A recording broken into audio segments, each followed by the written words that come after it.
What's your 2 cents on the Gold Cup performance by the men, Taylor? It's still disappointing. I don't care if it's your A- team, B team, and even C+ team. You've got to be in the final. I don't care who you play against, how you go about it.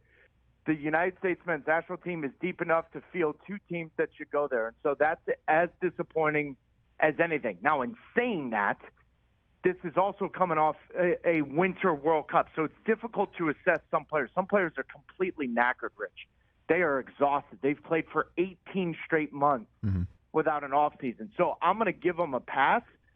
But Copa America is going to be real interesting because Greg Berhalter coming back as the manager, not highly liked from the, you know what I mean, from outside the sport. So I think there's a lot of pressure on that team to perform next summer. Can you explain to people who may not get it, and there's a lot of people who don't get it, when they hear that the U.S. men's national team in any competition like the Gold Cup doesn't put the best players out there? Like, how? Like, where is everybody? And explain why they feel, because it does feel like from the outside in, clearly, that can the U.S. men's national team just afford to not be constituted in the best way that they can for every single one of these types of events, Taylor? Great question. The answer to that is yes. The United States can.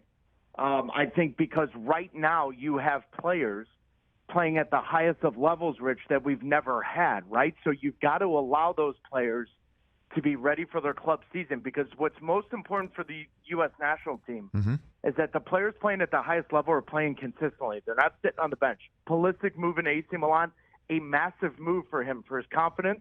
And if he plays well, guess what that transcends to the national team. So the United States men absolutely can. The other aspect is you get a deeper roster, Rich. So now I want a pool that's bigger of 50, 55 players that I can count on for major tournaments. Now, Copa America next summer, dude, that's the A-team. That's going to be the best 20-some-odd players that you can bring in at that moment. But this year, the Gold Cup came after a Winter World Cup. It would be so stupid of the U.S. national team to ask the players that consistently played for the last 19 months to take one more summer. That doubles down. That's 28 months. Guess what? Copa America next year. Rich, they needed a break. Those guys needed 3 to 4 weeks off. They had to give it, and it was rightfully so. They did so, I think, to give those players the best opportunity this club season. Before I let you go, Taylor, while you were in the booth in Miami, the women's national team took on Vietnam in their first match down under, which I think I'm allowed to say, Australia and New Zealand. So I'm wondering, any first blush thoughts on the first match or matches that you've seen from that tournament about the women's chances to take home another cup, Taylor? I think it's going to be interesting, Rich. I've been on the record, and I'm going to stay on the record. I think the rest of the world's catching up to them.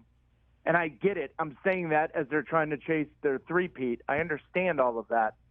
But I watched Brazil. Watch out. I watched France. There's teams that all of a sudden, that gap that you and I have been so used to being in the media world, or even when I played, the gap was always the United States women, everyone else. There's pressure now coming, right? So, listen, the new crop of player for the United States, Smith, I mean, she's fantastic. She's going to carry on the torch from Rapinoe and Alex Morgan. I get all that, but the rest of the world's all of a sudden catching up.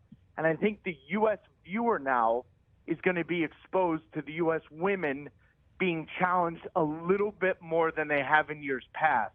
That would be my first overarching theme after watching a couple of the games. Catch the Rich Eisen Show every single day on the Roku channel, 12 to 3 Eastern, for free.